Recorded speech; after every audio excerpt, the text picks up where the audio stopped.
नमस्कार साथियों, स्वागत है आपका अपने यूट्यूब चैनल विद्या संचार क्लासेस पे। आज हम अपने इस वीडियो में अफ्रीका महाद्वीप का अगला पार्ट देखेंगे। पिछले वीडियो में हम लोगों ने अफ्रीका महाद्वीप में जितने भी देश हैं, उन लोगों को देख लिया था। कौन सा देश कहाँ पे स्थित है। अगर आप लोगों ने वो वीडियो नहीं देखा है, तो जाके उसको ज़रूर देखें, क्योंकि अगर आप वो वीडियो आप पहले देख लेते हैं, उसके बाद ये वीडियो देखते हैं, तो आपको कुछ चीज़ें ज़्यादा आसानी से तैयार होंगी। हम मैप के माध्यम से हर चीज़ देखेंगे। इस महाद्वीप में आज हम पर्वत, पठार, मरुस्थल, इन सब चीज़ों को देखेंगे। तो आइए देखते हैं। ये अफ्रीका महाद्वीप का उत्तरी क्षेत्र है। पश्चिम में, उत्तर पश्चिम में ये पश्चिमी सहारा देश है, पश्चिमी सहारा। उसके बाद ये मोरक्को देश है। मोरक्को के बाद ये अल्जीरिया देश है। अल्जीरिया और ये छोटा सा जो देश है ये ट्यूनीशिया है। उसके बाद लीबिया, फिर मिस्र है। और ऊपर कौन सा सागर है? भूमध्य सागर है। इधर लाल सागर है और इधर अफ्रीका महाद्वीप के पश्चिम में अटलांटिक महासागर है। तो अफ्रीका महाद्वीप के उत्तर पश्चिम में जो देश हैं, पश्चिमी सहारा, मोरक्को और ट्यूनीशिया, इसमें एक पर्वत पाया जाता है। उस पर्वत का नाम है एटलस पर्वत। तो एटलस पर्वत पश्चिमी सहारा से लेकर इस पूरे क्षेत्र में फैला हुआ है। कितने देशों में फैला हुआ है? अल्जीरिया से 4 देशों में लगभग फैला हुआ है। पश्चिमी सहारा, मोरक्को, अल्जीरिया और ट्यूनीशिया। इस एटलस पर्वत के कई भाग हैं, मतलब पूरा एटलस पर्वत है, लेकिन इसके अलग-अलग भागों को अलग-अलग नामों से जाना जाता है। तो एटलस पर्वत का ही एक भाग है एंटी एटलस। एंटी एटलस जो है, ये कहाँ पे है? एंटी एटलस मोरक्को में पड़ता है। कहाँ के? मोरक्को में पड़ता है। फिर एक एटलस का ही भाग है उच्च एटलस। तो उच्च एटलस भी कहाँ पड़ता है? मोरक्को में पड़ता है। फिर मध्य एटलस भी मोरक्को में पड़ता है। इसका एटलस का पश्चिमी सहारा जो देश है, इसमें बहुत कम भाग पड़ता है। ज़्यादा से ज़्यादा मतलब हल्का-फुल्का भाग इसके उत्तरी भाग को ही टच करता है। नहीं तो मोरक्को, अल्जीरिया और ट्यूनीशिया में ज़्यादातर इसका अधिकांश भाग फैला हुआ है। तो 3 एटलस के 3 भाग कौन-कौन? एंटी एटलस, उच्च एटलस और मध्य एटलस कहाँ पाए जाते हैं? मोरक्को में पाए जाते हैं। फिर अल्जीरिया में एक सहारन एटलस पाया जाता है। कौन-सा एटलस पाया जाता है? सहारन एटलस पाया जाता है। फिर अल्जीरिया और ट्यूनीशिया में टेल एटलस पाया जाता है। कौन-सा पर्वत? टेल एटलस पाया जाता है। टेल एटलस के बाद उसके बाद एटलस का ही एक भाग है औरस पर्वत। औरस पर्वत अल्जीरिया और ट्यूनीशिया के सीमा पर पाया जाता है। तो अब मैप के माध्यम से आप इस पर्वत को देखेंगे तो याद रखिएगा, एग्जाम में सीधा पूछेगा कि अफ्रीका महाद्वीप में एटलस पर्वत कहाँ पाया जाता है? तो आप बताएँगे अफ्रीका के उत्तर-पश्चिमी भाग में पाया जाता है। कितने देशों में फैला है? तो लगभग 3 देशों में फैला हुआ है। मोरक्को, अल्जीरिया और ट्यूनीशिया देश में फैला हुआ है। एंटी एटलस, उच्च एटलस, मध्य एटलस मोरक्को में है। सहारन एटलस अल्जीरिया में है। टेल एटलस अल्जीरिया और ट्यूनीशिया में है। औरस पर्वत अल्जीरिया और ट्यूनीशिया के सीमा पर फैला हुआ है। ये एटलस पर्वत भूमध्य सागर को, जो अफ्रीका का सबसे बड़ा या विश्व का, पूरे विश्व का सबसे बड़ा मरुस्थल है, सहारा मरुस्थल, उससे सहा एटलस पर्वत अलग करता है। भूमध्य सागर को सहारा मरुस्थल से अलग करने का काम करता है। आगे देखते हैं। अफ्रीका महाद्वीप के लगभग 11 देशों में सहारा मरुस्थल फैला हुआ है। कहाँ से लेकर?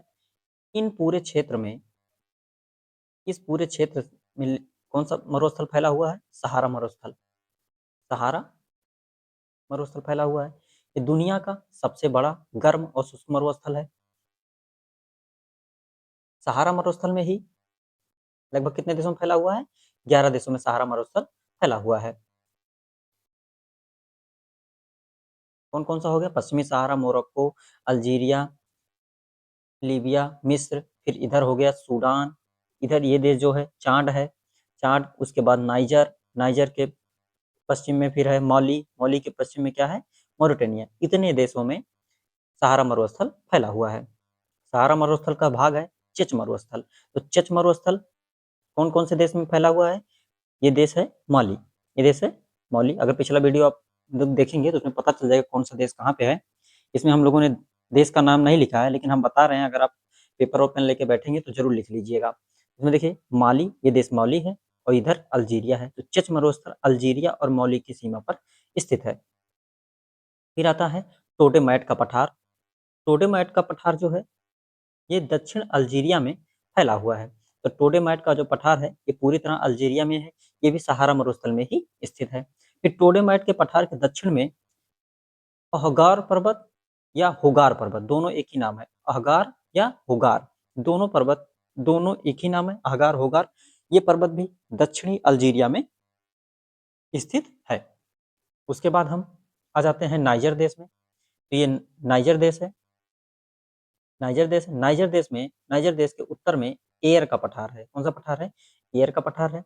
ये पूरी तरह सहारा मरुस्थल के केंद्रीय भाग में स्थित है। उसके बाद एयर पठार के हम पूरब में जाते हैं। तो एयर पठार के पूरब में तिबैस्ती तिबैस्ती पर्वत पड़ता है। कौन सा पर्वत? तिबैस्ती पर्वत। तिबैस्ती पर्वत जो है ये चांड देश है। कौन सा देश है? चांड देश है।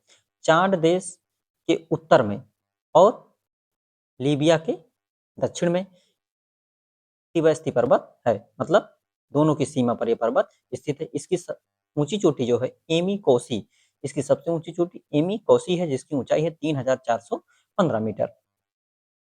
उसके बाद लीबिया मरुस्थल आता है। तो लीबिया मरुस्थल कहाँ पे है? ये जो भाग है ये लीबिया मरुस्थल है। तो लीबिया मरुस्थल 3 देशों में फैला हुआ है, लीबिया में, मिस्र में और सूडान में। इधर ये कौन सा देश है? सूडान है। तो सूडान सूडान में फैला हुआ है। सबसे ज्यादा भाग इसका लीबिया में, इसी कारण इसका लीबिया मरुस्थल नाम पड़ा है। तो ये सहारा मरुस्थल का सबसे पूर्वी भाग है। सहारा मरुस्थल का सबसे पूर्वी भाग है, जिसके उत्तर पूर्वी भाग है। और सबसे पूर्वी भाग सहारा मरुस्थल का कौन सा है? नूबिया मरुस्थल। कौन सा मरुस्थल? नूबिया मरुस्थल। नूबिया मरुस्थल सूडान और मिस्र में फैला हुआ है, मतलब उसकी सीमा पर फैला हुआ नूबिया मरुस्थल। नूबिया मरुस्थल जो है ये नील नदी को, यहाँ पे नील, मिस्र में नील नदी बहती है। नील नदी बहती है, नील नदी को, इधर लाल सागर है, लाल सागर को नील नदी से अलग करने वाला मरुस्थल कौन सा है? नूबिया मरुस्थल है। अगर आपसे पूछा जाए, अभी जो एटलस पर्वत हम लोगों ने पढ़ा है उसकी सबसे ऊंची चोटी कौन सा है जो उच्च एटलस पर स्थित है? तो माउंट टूबकल। इसकी ऊंचाई कितनी है? 4167 मीटर है। तो एटलस की सबसे ऊंची चोटी कौन सा है? माउंट टूबकल है। ये उच्च एटलस पर स्थित है। फिर आते हैं अफ्रीका के पश्चिम भाग में। ये पश्चिमी सहारा देश है। फिर ये मॉरिटानिया है। कौन सा देश है? मॉरिटानिया देश है। मॉरिटानिया के दक्षिण में एक देश है छोटा सा, सेनेगल। कौन सा देश है? सेनेगल। सेनेगल में एक मरुस्थल है, लोमपौल मरुस्थल। कौन सा मरुस्थल है? ये जो सेनेगल में ये मरुस्थल स्थित है, छोटा सा मरुस्थल है, बहुत बड़ा मरुस्थल नहीं है।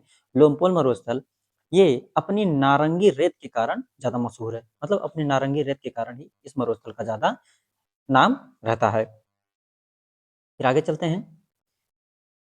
सेनेगल के बाद एक छोटा सा देश है गिनी बिसाऊ, और गिनी बिसाऊ के बाद एक देश है गिनी। तो गिनी में एक पर्वत है फाउंटेन जालोन, फाउंट जालोन पर्वत है। फाउंट जालोन पर्वत गिनी के उत्तर में स्थित है, फाउंट जालोन पर्वत। और गिनी के ही मतलब नीचे एक देश है, सागर से लगा हुआ छोटा सा देश है सियरा लियोन। सियरा लियोन में ही एक पर्वत है लोमा पर्वत। कौन सा पर्वत है? लोमा पर्वत है। इसकी ऊंची चोटी है माउंट बिटनी, बिटमनी। कौन सी चोटी है इसकी? माउंट बिटमनी है। इसकी ऊंचाई है 1945 मीटर। याद रखिएगा, लोमपोल मरुस्थल कहाँ पे है? सेनेगल में है। लोमपोल मरुस्थल कहाँ है? सेनेगल में है। फाउंटेन जालोन कहाँ है? गिनी में है। और लोमा पर्वत कहाँ है? सियरा लियोन में है। आगे देखते हैं जोस का पठार। तो जोस का पठार किस देश में है? तो जोस का पठार जो है वो नाइजीरिया देश में है। कौन सा देश में है? नाइजीरिया। ये जोस का पठार जो है ये नाइजीरिया देश में है। जोस के पठार के दक्षिण में आते हैं तो यह अटामाबा पर्वत, अटामाबा पर्वत है। तो अटामाबा पर्वत कहाँ पे है? नाइजीरिया में। कहाँ कहाँ फैला है? कितने देशों में फैला है? 3 देशों में फैला है। नाइजीरिया में फैला हुआ है, उसके बाद कैमरून में फैला हुआ है, उसके बाद मध्य अफ्रीकन गणराज्य में फैला हुआ है। ये नाइजीरिया देश है, उसके बाद कैमरून देश है, उसके बाद मध्य अफ्रीकन गणराज्य है। इतने देशों में अटामावा मरुस्थल फैला हुआ है। कहते हैं इधर जो है सींग के आकार का निकला हुआ, इधर लाल सागर है, लाल सागर है।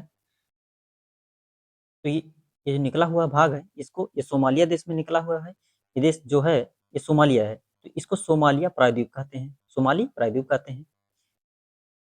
ये वाला भाग इथोपिया है। ये देश कौन सा है? इथोपिया। इथोपिया में ही इथोपिया की उच्च भूमि पाई जाती है। कौन सी पाई जाती है? इथोपिया की उच्च भूमि पाई जाती है। इधर ये जो देश है इरिट्रिया है, ये छोटा सा देश जिबूती है, जिबूती के बाद ये सोमालिया है और ये इथोपिया है। ये चारों देश जो हैं ये हार्न ऑफ अफ्रीका के भाग हैं। उसके नीचे आते हैं, ये देश जो है ये तंजानिया है। कौन सा देश है? तंजानिया है। तंजानिया में किलिमिंजारो चोटी पाई जाती है। कौन चोटी पाई जाती है? किलिमिंजारो, जो अफ्रीका महाद्वीप की सबसे ऊंची चोटी है।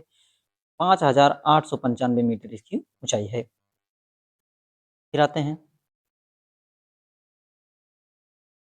कतंगा का पठार। कौन सा पठार? कतंगा का पठार। तो कतंगा का पठार कहाँ पे है? कतंगा का पठार कांगो प्रजातांत्रिक गणराज्य, ये जो देश है ये कांगो प्रजातांत्रिक गणराज्य देश है। इसके नीचे ये जो देश है ये जाम्बिया देश है। तो जाम्बिया के उत्तर में और कांगो प्रजातांत्रिक गणराज्य के दक्षिण में कतंगा का पठार पाया जाता है। सबसे ज्यादा विस्तार इसका कहाँ है? कांगो प्रजातांत्रिक गणराज्य में इसका ज्यादा विस्तार है। उसके बाद आता है बी का पठार।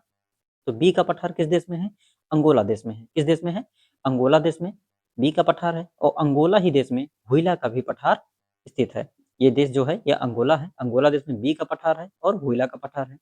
अंगोला देश के नीचे आते हैं हम तो नामीबिया देश आता है। ये जो देश है ये नामीबिया देश है और नामीबिया में ही महासागर के तट से लगा हुआ नामीब मरुस्थल पाया जाता है। याद रखिएगा, ऊपर एक मरुस्थल पढ़ा था हम लोगों ने, उसका नाम था नूबियन मरुस्थल, या कौन सा मरुस्थल था? नूबिया मरुस्थल कहिए या तो नूबियन मरुस्थल कहिए। लेकिन यहाँ क्या पढ़ रहे हैं? नामीबिया मरुस्थल। तो दोनों में कंफ्यूजन नहीं होना, नूबियन या नाबिया, नूबिया, नूबिया या नूबियन मरुस्थल जो पाया जाता है वो मिस्र और सूडान की सीमा में पाया जाता है, लाल सागर से सटा हुआ है। और नामीब मरुस्थल या नामीबिया मरुस्थल भी जो पाया जाता है वो नामीबिया देश में पाया जाता है। फिर आता है कालाहारी मरुस्थल। तो कालाहारी मरुस्थल जो है इसका ज्यादातर भाग बोत्सवाना में है। कहाँ पे है? बोत्सवाना। ये जो देश है ये बोत्सवाना है और बोत्सवाना के पश्चिम में कौन सा देश है? नामीबिया। तो फैला तो हुआ है 3 देशों में, नामीबिया, बोत्सवाना और दक्षिण अफ्रीका देश में ये फैला हुआ है, लेकिन ज्यादातर भाग इसका बोत्सवाना देश में है। तो कालाहारी मरुस्थल में एक जनजात पाई जाती है बुशमैन। ये बहुत बार एग्जाम में पूछा गया है कि बुशमैन जनजात किस मरुस्थल में पाई जाती है? तो कालाहारी मरुस्थल में पाई जाती है। फिर दक्षिण अफ्रीका महाद्वीप के मतलब अफ्रीका महाद्वीप के दक्षिण अफ्रीका देश में एक पर्वत पाया जाता है, ड्रैकेंसबर्ग पर्वत। कौन सा पर्वत पाया जाता है? ड्रैकेंसबर्ग पर्वत है। ये दक्षिण अफ्रीका के दक्षिण पूर्वी भाग में स्थित है। मैप के माध्यम से आप लोगों को इसमें बहुत सारी चीजें बताई गई हैं। अगर एक एक देश को आप ध्यान से देखेंगे तो काफी चीजें आपको याद हो जाएंगी। आइए और देखते हैं। एटलस पर्वत उत्तरी अफ्रीका, मोरक्को, अल्जीरिया, ट्यूनीशिया 3 देशों में स्थित एक विशाल पर्वत है जो सहारा रेगिस्तान को भूमध्य सागर से अलग करती है, जो हम पहले ही आपको बता चुके हैं। माउंट टोकर की सबसे ऊंची चोटी है। यहाँ जो लोग रहते हैं वो बर्बर लोग रहते हैं और ट्रैकिंग लोकप्रिय है। इसका बस्तर बेसिन घाटियां, नदियों, कृषि विविध परिस्थिति तंत्र से भरा है, जिसमें अगदल जैसी पारंपरिक कृषि, अगदल देखिए, अगदल जो है ये कहाँ की जाती है? तो एटलस पर्वत के आसपास की जाती है, पानी का प्रबंध करती है और यहाँ अनेक वन्यजीव भी पाए जाते हैं। एटलस पर्वत के भाग जो पहले ही बता दिए, हाई एटलस है जिसको उच्च एटलस, मध्य एटलस, एंटी एटलस, सहारा एटलस, टेल एटलस, औरस पर्वत कहाँ कहाँ पे है आपको मैप के माध्यम से बता दिया गया है। एटलस पर्वत का घाटियां और बेसिन, नदी प्रणालियां, कई नदियां, देखिए नदियों को देख लीजिए, मौलाया, चेलिफ, इस नदियों का एक अलग वीडियो बनाया जाएगा, झील और नदियों का। लेकिन देख लीजिए एटलस पर्वत से कौन कौन सी नदियां हैं जो उद्गम निकलती हैं, उत्तर की ओर बहकर जाती हैं, महासागर में गिर जाती हैं। घाटियां भी पाई जाती हैं, गहरी सकरी घाटियां हैं जो मौसमी नदियों वादियों द्वारा बनाई गई हैं। कई शुष्क नदियां तल भी हैं, नदी तल भी हैं जो बारिश के बाद वह भर जाते हैं। कृषि, कम वर्षा वाले क्षेत्रों में स्थानीय बर्बर लोग अदगल बागान नामक तकनीक से अर्ध शुष्क भूमि को उपजाऊ घाटियों में बदल देते हैं। सहारा रेगिस्तान पहले बताए हैं कहाँ कितने देशों पर। सहारा रेगिस्तान उत्तरी अफ्रीका में स्थित दुनिया का सबसे गर्म मरुस्थल है, बताए हैं पहले ही। लगभग 92 लाख वर्ग किलोमीटर में चीन व अमेरिका के बराबर इसका क्षेत्रफल इतना है कि उतने में चीन और अमेरिका के बराबर है। 11 देशों में फैला हुआ है। यह अपनी प्रचंड गर्मी, विशाल रेत के टीलों, शुष्क परिस्थितियों के लिए जाना जाता है। लेकिन प्राचीन काल में यह एक हरा भरा क्षेत्र जहाँ नदियां और जीव जंतु थे। मतलब प्राचीन काल में यहाँ क्या था, ये हरी भरी नदियां यहाँ होती थी, जीव जंतु थे। आज भी खानाबदोश समुदाय और ऊंट भेड़ जैसे जानवर पाए जाते हैं। रेगिस्तान में तो ऊंट जानवर पाए जाते हैं क्योंकि ऊंट को रेगिस्तान का जहाज कहा जाता है। क्योंकि ऊंट कम पानी में ही ज्यादा मतलब थोड़ा पानी पीकर, एक बार पानी पीकर कई दिनों तक रह सकते हैं, इसीलिए ऊंट रेगिस्तान के लिए ज्यादा सुटेबल है। सौर ऊर्जा का भी बड़ा स्रोत बन सकता है। देख लिए, उत्तरी अफ्रीका अटलांटिक महासागर से मतलब अफ्रीका महाद्वीप के पश्चिम से लेकर लाल सागर तक फैला हुआ है। और साहिल क्षेत्र के उत्तर में, साहिल क्षेत्र क्या होता है वो हम आगे देखते हैं। अंटार्कटिका और आर्कटिक के बाद तीसरा सबसे बड़ा रेगिस्तान और सबसे बड़ा गर्म रेगिस्तान है। इतिहास क्या है, हजारों साल पहले यह हरा भरा था, यहाँ झीलें, पेड़ पौधे और डायनासोर भी रहते थे। लेकिन जलवायु परिवर्तन के कारण यह मरुस्थल में बदल गया। दिन का तापमान 50 डिग्री से ऊपर हो जाता है और रात में बहुत गिर जाता है। मरुस्थल जो बालू वाली जगह होती हैं, वहाँ दिन में तापमान तो बहुत ज्यादा होता है, रात में ठंडा भी होने लगता है। वनस्पत और जीव, ऊंट, भेड़, बकरी, बबूल, खजूर, जितने भी कटीले पौधे पाए जाते हैं वो रेगिस्तान में पाए जाते हैं। पेड़ यहाँ पाए जाते हैं। कुछ नखलिस्तान, नखलिस्तान किसे कहते हैं ये भी हम लोग आगे देखेंगे। मरुद्यान और खदानी घाटी भी हैं। लोग बेदुन और तुआरेग जैसे खानाबदोश समुदाय यहाँ रहते हैं जो पशुपालन करते हैं। नखलिस्तान वैसे समझ लीजिए कि नखलिस्तान उसे कहा जाता है जैसे मरुस्थल में ही ऐसा स्थान जो थोड़ा हरा भरा हो, मरुस्थल के क्षेत्र में जो स्थान हरा भरा हो, उपजाऊ हो, उसी को नखलिस्तान कहा जाता है। रहस्य और भविष्य, इसकी रेत के नीचे प्राचीन शहर और जीवाश्म दबे हुए हैं और वैज्ञानिक अभी भी इसके रहस्य को उजागर कर रहे हैं। इसकी तेज धूप ऊर्जा, सौर ऊर्जा के बहुत उपयोगी है और भविष्य में यह दुनिया को बिजली देने में मदद कर सकता है। सही बात है।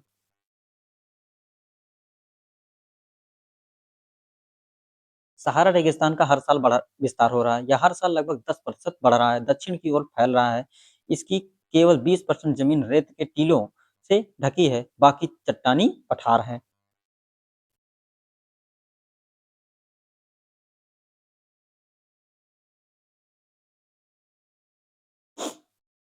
कितना बड़ा है ये? पृथ्वी के कुल भूमि का क्षेत्रफल लगभग 8% है और अंटार्कटिका और मतलब पूरे पृथ्वी जितना क्षेत्रफल है उसका 8% क्या है, रेगिस्तान है, यही सहारा रेगिस्तान। सहारा रेगिस्तान की आकृति, इर्ग, रेत के विशाल टीले। इर्ग जो सहारा रेगिस्तान में इर्ग पाया जाता है, जो रेत के विशाल टीले होते हैं, सहारा का एक छोटा हिस्सा बनाते हैं। हैमाडा क्या है, बंजर चट्टानी पठार जो रेत से ढके होते हैं। रेग क्या होता है, रेग कंकड़ और बजरी से ढके मैदान को रेग कहा जाता है। बाड़ी, सूखी नदियों और घाटियां जो कभी कभी बारिश के पानी से भर जाती हैं, उन्हें बाड़ी कहा जाता है। पर्वतीय क्षेत्र जैसे होगार, पहले ही पढ़ा है, तिबैस्ती और एयर पर्वत श्रृंखलाएं हैं, इसी मरुस्थल मतलब सहारा मरुस्थल में पाई जाती हैं। झीलें जो अपवाद हैं जैसे कत्तारा, सिवा, खारे पानी के अवसाद हैं, और चाड, चाड झील चाड देश में ही, किस देश में है, चांद देश में ही चाड झील पाई जाती है। ये एक अपवाद है। परिस्थिति क्षेत्र, वर्ल्ड वाइल्ड लाइफ फंड ने इसे कई परिस्थिति क्षेत्रों में बांटा है, जिसमें शामिल है पश्चिमी और पूर्वी सहारा रेगिस्तान, पश्चिमी और पूर्वी सहारा रेगिस्तान, अति शुष्क केंद्र, उत्तरी और दक्षिणी सहारा मैदान और वनभूमि, संक्रमणकालीन और अधिक आर्द्र क्षेत्र, तिबेस्ती लेवल उबेनाट पर्वतीय शुष्क वनभूमि, उच्च भूमि क्षेत्र। अब देखते हैं तिबेस्ती पर्वत। तिबेस्ती पर्वत के बारे में जानते हैं। तिबेस्ती पर्वत जो पहले ही बता दिए हैं कहाँ पे स्थित है, इसकी ऊंची चोटी भी आप लोगों को पता है। लेकिन एक विशाल ज्वालामुखी पर्वत श्रृंखला, ये ज्वालामुखी पर्वत श्रृंखला का एक उदाहरण है। यहाँ पे क्या है, द्रुमता प्राचीन राक आर्ट और टेढ़ा दाजा और खाना बदोश समुदाय के लिए जाना जाता है तथा खनिज और तेल संसाधनों से भी समृद्ध है। आगे देखते हैं लीबिया मरुस्थल। सहारा मरुस्थल का पूर्वी और उत्तरी हिस्सा है, जो लीबिया, मिस्र, सूडान के बड़े हिस्से में फैला हुआ यह पृथ्वी के सबसे शुष्क और कठोर स्थानों में से है। यहाँ चट्टानी पठार, रेतीले मैदान और कभी-कभी बारिश होती है, लेकिन फिर भी इसमें प्राचीन रॉक आर्ट, महत्वपूर्ण भूजल भंडार और यह अपनी चरम जलवायु और खास लीबियाई रेगिस्तान कांच के लिए जाना जाता है।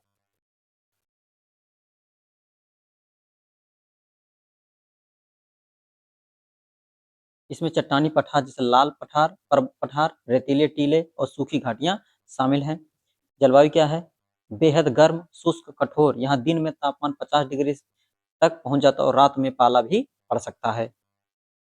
नाइजीरिया में जो जोश पठार पाया जाता है, यह मध्य नाइजीरिया में स्थित है। एक ऊंचा, ठंडा और पहाड़ी क्षेत्र है। जोश पठार कैसा क्षेत्र है? ऊंचा, ठंडा और पहाड़ी क्षेत्र जो अपनी ग्रेनाइट संरचना, क्या पाया जाता है? ग्रेनाइट, घास के मैदानों और समृद्ध तृण भंडारों के लिए जाना जाता है। जोश के पठार में कौन सा खनिज तृण भंडार के लिए प्रसिद्ध है? यह विविध संस्कृतियों का केंद्र है, जिसमें जोश शहर प्रमुख है। यहाँ जोश शहर भी है। यह पर्यटन तथा खनन गतिविधियों के लिए महत्वपूर्ण, साथ ही अपनी विशिष्ट वन सवाना पारिस्थितिकी के लिए भी प्रसिद्ध है। यहाँ की जलवायु कैसी है? नाइजीरिया के सबसे ठंडे और उच्च ऊंचाई वाले क्षेत्रों में से एक है। संसाधन क्या है इसमें? टिन, कोबाल्ट, टेंटलाइट जैसे खनिजों से समृद्ध है, जिसमें यहाँ खनन होता है। सांस्कृतिक विविधता क्या है? विविध संस्कृतियों, भाषाओं के लोगों का घर है। 19वीं सदी में इस्लामी उत्पीड़न से भागने वालों के लिए शरण स्थली था। अर्थव्यवस्था टिन, खनन, कृषि, चराई और पर्यटन प्रमुख है। फिर देखते हैं कतंगा का पठार। मध्य अफ्रीका में मुख्य रूप से कांगो लोकतांत्रिक गणराज्य और कुछ हद तक जाम्बिया में फैला एक विशाल पठार है, जो अपने समृद्ध खनिज भंडारों, विशेषकर तांबा, कोबाल्ट, यूरेनियम के लिए जाना जाता है। साथ ही यह कृषि और पशुपालन भी होता है। कांगो नदी इसी पठार से निकलती है। कांगो नदी किस पठार से निकलती है? कतंगा के पठार से ही निकलती है। फिर है बी का पठार। दक्षिण पश्चिमी अफ्रीका के अंगोला देश में स्थित यह उच्च पठार, जो अपने ठंडे मौसम, पर्याप्त वर्षा और कृषि कृषि में क्या क्या मक्का और काफी के लिए महत्वपूर्ण है। यहाँ बेंगोइला रेल मार्ग से जुड़ा है और हुआम्बो या कुइतो जैसे शहर का घर है, और यह कई प्रमुख नदियों का उद्गम स्थल भी है। हम देखते हैं अफ्रीका का साहेल क्षेत्र। सहारा रेगिस्तान के दक्षिण में अटलांटिक महासागर से लाल सागर तक फैला अर्ध शुष्क और संक्रमणकालीन पट्टी है। इसका मतलब यह है, जो साहेल क्षेत्र की हमने बात किया, इसका मतलब यह है कि जो ये वाला क्षेत्र है, ये वाला क्षेत्र यहाँ से लेकर लाल सागर तक, अटलांटिक महासागर से, मतलब ये मान के चलिए इतना भाग लेकर ये इसके उत्तर में सहारा रेगिस्तान फैला हुआ है। क्या है? सहारा रेगिस्तान फैला हुआ है। ये पतली सी पट्टी के रूप में साहेल क्षेत्र है। इधर सहारा रेगिस्तान है। इसको साहेल क्षेत्र क्यों कहा जाता है? क्योंकि यहीं से उपजाऊ मैदान शुरू हो जाता है। इधर खेती करना लोग प्रारंभ कर देते हैं। सहारा रेगिस्तान यहाँ से कम हो जाता है बढ़ना, लेकिन धीरे-धीरे साहिल क्षेत्र भी खत्म हो रहा है। मतलब साहिल क्षेत्र ऐसा क्षेत्र होता है जो संक्रमणकालीन क्षेत्र से गुजर रहा हो, मतलब वो कभी भी आने वाले टाइम में धीरे-धीरे उस रेगिस्तान में बदल रहा हो। मतलब ये एक सीमा का रेखा का काम करता है। पश्चिम में सहारा रेगिस्तान को, दक्षिण में सहारा रेगिस्तान को बढ़ने से रोक रहा है, लेकिन धीरे-धीरे भी साहिल क्षेत्र भी खत्म हो रहा है। साहेल क्षेत्र कहाँ-कहाँ फैला हुआ है? सेनेगल, मॉरिटानिया, माली, बुर्किना फासो, नाइजर, नाइजीरिया, चाड, सूडान, इरिट्रिया जैसे देशों से होकर गुजरता है। यह गरीबी, आतंकवाद, जलवायु परिवर्तन और राजनीतिक अस्थिरता जैसी गंभीर चुनौतियों का सामना कर रहा है, जिसमें लाखों लोग विस्थापित हुए और मानवीय संकट गहराया है। यह सहारा रेगिस्तान उत्तर और सवाना दक्षिण के बीच एक प्राकृतिक सीमा बनाता है, जो लंबी सकरी पट्टी है।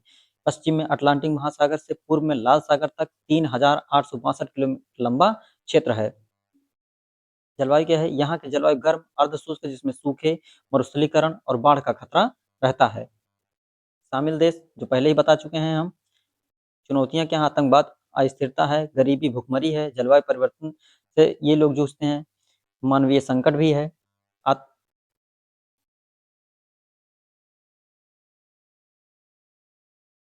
आने वाले सभी भी एग्जाम के लिए, जितने भी एग्जाम आने वाले हैं आपके, मैप से संबंधित जो भी क्वेश्चन आएंगे, मैप या फैक्ट जो भी आएगा, वो इस वीडियो से आपका सारा कवर हो जाएगा। अभी इस महाद्वीप से संबंधित और भी वीडियो आएंगे।